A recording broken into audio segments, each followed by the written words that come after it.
Whispering Adirondacks Radio is proud to present a Adirondack lifestyle and living broadcast.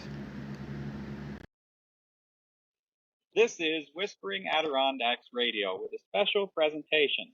Today we're sitting down with Kelley Tucker from the Au Sable River Association. Kelley, welcome. Thanks, Chris. It's great to be here today. Okay, let's start off by having you tell us a little bit about the River Association.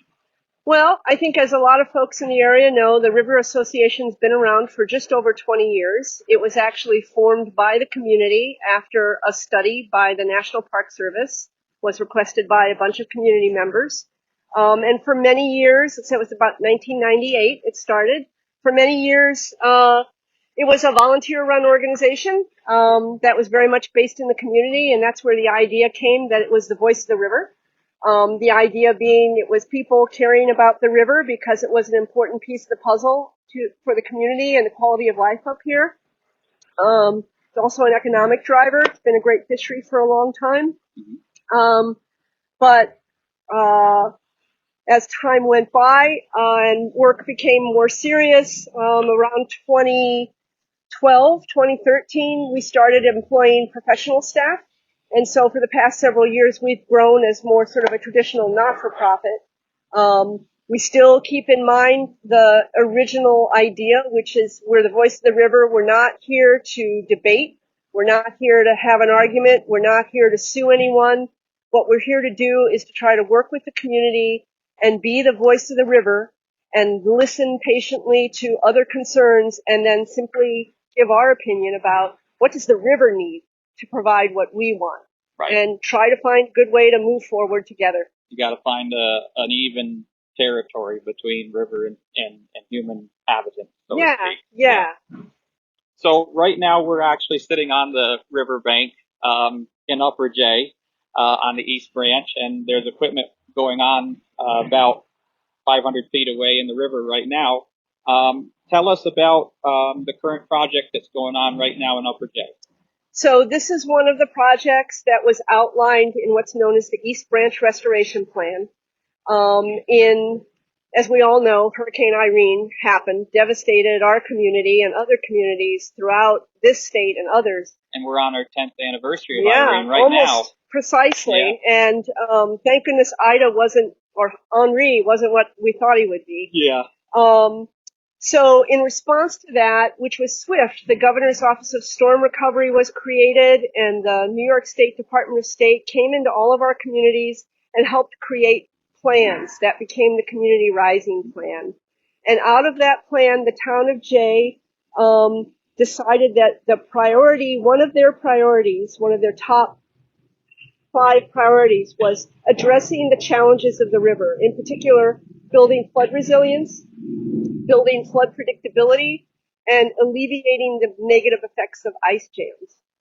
So they chose other projects. Those projects went off in 2017, 2018, 2019. They had some money left over, and Archie Depot, who was then supervisor, and the board chose to allocate about $1 million to creating an East Branch restoration plan.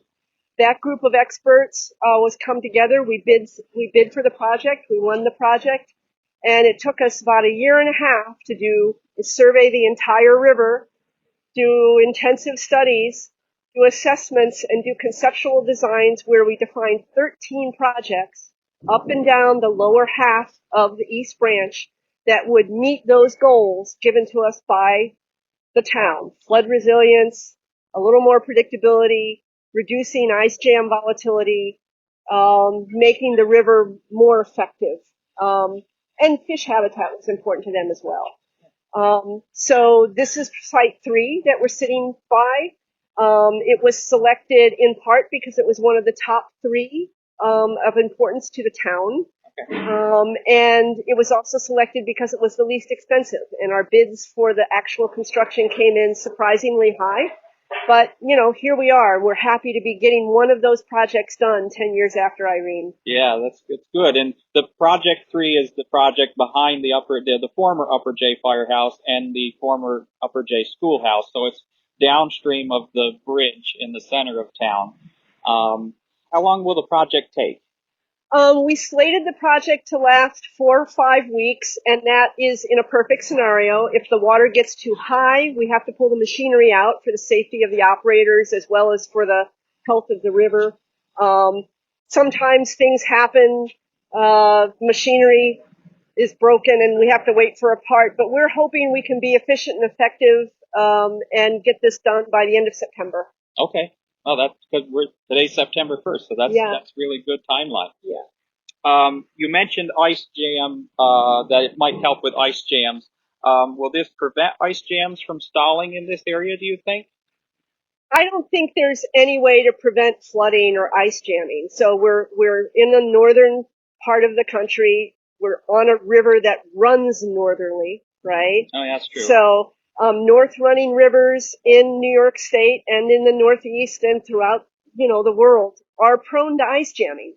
So and ice buildup. So, but the thing that I always point to people is if you drive from Wilmington to Lake Placid and you look to the right, you see Monument Falls. Mm-hmm. And it's very rare that you see Monument Falls entirely freeze over. Yes, it does.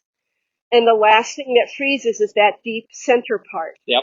So what we're doing is building a system that's going to have cascading active water as opposed to the very flat water that you see right now. So the deeper the channel, the more active it is, the more tumbling it is, it's going to reduce the ability of ice to form. It won't stop it forming. Right. Once it forms, if it goes channel to channel during breakup, that tumbling water should break it up more effectively. Just like when we removed the Rome Dam, people were worried, but the action of going through the gorge chops all that ice up. So we're hoping to achieve that.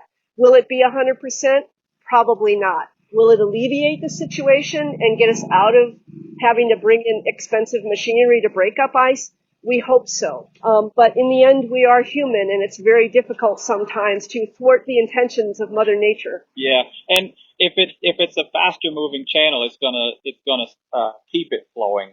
Is the idea with that as well? Right. So, and that's also oxygenating the water. So that's really great for the habitat. Yeah, it's good for water quality, and frankly, it's pretty. When you aerate the water, it helps the fish and it helps everything that's in the water keep growing and producing what it's supposed to do for the river. Yeah, and I know there are a lot of folks who feel like, oh, well, the East Branch is sort of dead as a fishery. And,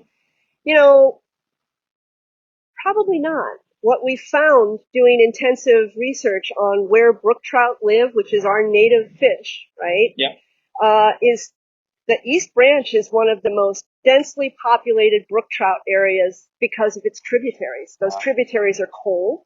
There are more tributaries on the East Branch than the West Branch. They're full of brook trout, and those brook trout migrate down and use the river. They don't tend to live in it. Okay. And we do have other fish species, so we do feel that there's a reason to care for this on that front. So we're hoping that these deep pools that we're creating will not only be fun to swim in, but they'll also be good habitat for fish. Yeah, and in the process, it hopefully helps with the ice jam situation in the long run. Yes. Upper J, of course, has always been plagued with ice jams all the way back to Arto Monaco's age when he had the land of make-believe. I don't think the land was open more than 5 years when they had their first major flood. So it's something that's happened here a long, long time. Yeah. And so it's nice to see that what you're doing might help to alleviate some of that to save the residents that are still here in the low-lying areas. So, you talked some of the benefits of the project. Is there anything else that you would add to what it benefits? Well, we're after three things here. We, if you stand out behind the Ousabale court, I think most of us know where that is. Yeah. And you look out, you sort of notice that there's floodplain here, but it seems a little high. And so it's a bigger storm when this is used as a floodplain on the Ousabale court side. Yeah. So what we're trying to do is build a floodplain inside the channel. So we know the channel needs to be narrower in order to move the water through that then has the force to move the sediment through and the ice. But building those inner benches, one of which you can see from over here that we're working on right now, it's called a towwood bench, will create place for the water to go in that annual or semi-annual flood, right? And then it'll wash up on there, deposit its sediment, slow the water down. So we're going to get increased flood resilience that benefits how things move through here. It benefits upstream and downstream. Okay. And ice reduction, and we talked about habitat. So I think it's a trifecta. Yep, you've covered every subject that you need to with the situation. So I did see the plans on the J News that you posted this week. And the island's going to remain in place. How are you dealing with the island itself? So when we came through and did our initial assessment, one of the things that we do afterwards is we run a hydraulic, it's called a H&H, a hydrology and hydraulic model, to test all levels of flow to what's going to move that sediment through, move that ice efficiently through the system without overwhelming the system, right? Okay. So what we found is that if we plug the left channel at a very specific height, and it's like 1/10 of an inch height. Okay. We're basically going to block it in most of the seasonal flood flows, but water will flow into it in a higher flood to reduce the damage that flood might cause. Okay. So that channel won't be dry, because one of the interesting facts of a river and floodplain is that these are ground-fed systems. Water right? keeps its own level. Water will keep its own level. So that channel will stay full and puddly, and it will be a lovely wetland. So that's a good thing, a different kind of habitat. It's there for an emergency stopgap. So the right channel will become the main channel of the river. And so the bulk of the water, the material, the ice is going to move through that. So that will become the active channel. Okay. On a scale of 1 to 10, 10 being good, how does the project help the Upper J as a whole? I think right now it's a 9. I think when we compare it with the other projects that we have planned in Upper J, okay. I think in particular, Project 2, which is the upstream of the Upper J Bridge, that's a very critical project. The Au Sable River Association has teamed up with the United States Fish and Wildlife Service, and we put a very large grant request into the Department of Environmental Conservation. Our fingers are crossed that we'll get those funds, and we'll be able to do that project as early as next year. Okay. So if we get the Site 2 project done, and then we take a look at the downstream projects around the parking pullout and the standing pier that's still in the middle of the river, that can be an anchor for ice as well. Yes. I think we'll make some decisions, but if we make the right decisions, I think if we could look at those 5 projects, maybe the 6th and the 7th, if we get the right ones done, then we're at a 10. Right. Because we're building, what we do is we look at the reality of the situation. We've got roads. We live here. I live here. Yep. Right? Yep. We love the river, but at the same time, we want the river to reach its potential that it can reach, given the fact that we're here, that we're not in the middle of the wilderness. Without causing mass chaos. Right. So these projects together reach the potential of this river, which is high. Yeah. It's a good source for a lot of things, and tourism is one of those with fishing, for locals, but it's swimming, and it makes it safer, it makes it easier for the fish, for kayaking or canoeing, tubing. I've seen people do tubing down the river.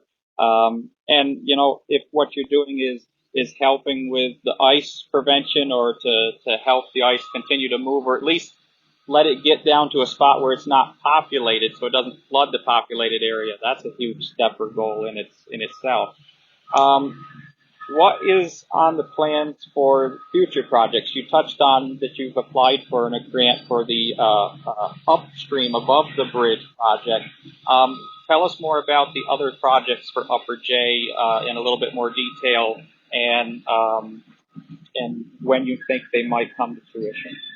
So right now, there are a lot of interesting things happening at the federal and the state level. So we've got an infrastructure bill that actually has language in it about natural water infrastructure, which is exactly what this is. Okay. We've got a bond act coming up next year that could pump some money into the North Country for water infrastructure purposes. After Site 2, above the bridge in Upper J, The project we have our sites locked on is Site 13, which is above and around Grove Island in Au Sable Forks and up to the confluence. That's an incredibly important project, and it's one that we have money now to design and create bid documents for. So we're hoping to roll that one out soon. Okay, and that's in the Au Sable Forks hamlet, which is just south of the main center town. Correct. Yeah. Correct. And of course includes Black Brook. So there's Right. there's multiple communities invested in that happening. In Upper J, there's a project right across from the parking pole out and below the Upper J Falls. Yep. Where there used to be a little dam, right, for electricity production. Yep. They call it the old mill dam site. Yeah. Is what we call it, yeah. There's the Site 5, which has that pier standing in it. Site 6, which is more floodplain access, and Site 7, which is a site that we'd really like to work with, but we're really going to have to work closely with the landowners. We do in every case. We want the landowners to understand, be on board, tell us limits, and we want to work with them. In every case so far, we've found people just like ready and willing and engaged in working with us, and that's exciting. Yeah, well, it is, because without multiple hands, sometimes a project can't get done. So another question is, because there's been a lot of misinformation going on online, do you know what this project is costing right now in a whole, and how much grant money has been allocated for it, and how much taxpayer money has been allocated for it right now? I know some of the town of J tax money that they had in their in their relief fund or in their savings fund, they wanted to use some of that. So my numbers are not going to be precise. You know, there are other people that can give you precise numbers, but ballpark figure. Right, ballpark figures. The firm that won the project bid the project just under $1 million. We felt that was high, but what we've been seeing around the state is high bids for projects like this. So the governor's office and the county and the town of Jay chose to move forward. So I believe there's roughly $700,000 of federal money left. Which is part of the Gosher grant. Right. And then I believe the town is chipping in about $350,000 of their relief money. Okay. You know, I don't usually work with large, complicated, projects like this. We tend to work a little more simply, but we're hoping we can find cost savings, and we're looking for that, and we'll work with the company and folks and advocate for that, because that's our job. Our job is to serve the river in the community that we live in. So absolutely. Do you have any other topics that you'd want to hit on this subject, or is there anything that you want to say? Anything that you think might be useful for them to understand what's going on, because there has been misinformation going around. Like I said, it was upriver, not downriver, and obviously it's downriver because there they are. Yeah, I mean, I think unless you attend the town meetings, or you're there online to read the notes as soon as you come out, you are depending on other people telling you what happens. A lot of people don't know the river like we do, right? Right. So they might get confused. So, I certainly think innocent mistakes happen. We don't engage politically because, we're going to work with anybody. And we're going to educate and inform and work with anyone. And we actually have such great relationships with the town of Jay. I mean, the town of Jay has stepped up to this work in ways that I think just really puts it at the forefront of stream restoration. I mean, there are not too many towns taking this on. The town of Keene is working hard to try to raise the funds with us to develop the same kind of comprehensive plan that the town of Jay has. Right. So I think they admire what you guys have done. Sometimes information is confusing. Folks can go to our website or they can get our emails. We try to keep people up on this. This is not completely our project. We're just one piece of the puzzle. So, can you mention all the people involved, just so the listeners are aware? Because there's you, but there's a lot of others involved right now. So at the administrative level, the Governor's Office of Storm Recovery is responsible for moving the money from the Federal Department of Housing and Urban Development to the local communities. Essex County is the primary recipient, so they work basically to support the town of Jay. The town of Jay, of course, they're the decision maker in this. It's their money, and they were there to allocate it on behalf of the residents of the town of Jay. Okay. The United States Fish and Wildlife Service has been a key advisor throughout this process. They receive no money for their work. They do that as a partner with us in this community work, wow. Which is a big deal. Yeah. It's a lot of time. And we have a professional team, which includes Rich Starr of Ecosystem Planning and Restoration based in Maryland. He's the designer of all the projects. He will continue to work on those projects. He was actually here the past couple days and just left a few hours ago. The engineer leading the project team is Eric Sandblum. Eric Sandblum of Schroeder Rivers Associates. Evan Fitzgerald of Fitzgerald Environmental Associates is another team member. So good team. And then Marcy Excavation Services won the bid, and they have as a subcontractor our own Mike Ward of Ward Logging. Oh, nice. So there's local connections as well as folks from around some distance. So big team working together. Yeah, absolutely. And many hands get the job done. So yeah. It's a good thing. I'm out of questions here. Is there anything else you'd like to add to the conversation before we end the interview today? No, I'm really pleased at the community's interest. We've gotten a lot of phone calls, some of which I haven't been able to answer. And we've gotten a lot of email, and that's good. We're happy to continue to answer questions. We can't open the site because it is a construction site, but if folks want to come back and take a peek, that, we understand it. You can also see it from the road, but we're really hoping when we're done to invite people out to see it. And in the next few years, it's going to get more and more beautiful because it'll be planted with native plants and seeds, and we're hoping that it becomes a place that folks can appreciate. Yeah, and it also does the job that you want it to do too in the background while it's there. So It's a good thing. All right. Well, thank you so much for sitting down and talking with us today. Sitting by the river and seeing the project in the background is a big help with doing it, even though the viewers can't see that right now. But thank you so much, and we'll follow up with you maybe when the project's done, and we can have another short interview and discuss how it all went. Yeah, that would be great. I think you're doing a good service for the community, and hopefully it'll clear up some of the confusion and give people someone to reach out to and answer questions. So. And if our recording brings clarity to the residents, then that's a great thing. So that's the most important. Good. So, well, thank you so much, Kelley. Thank you, Chris.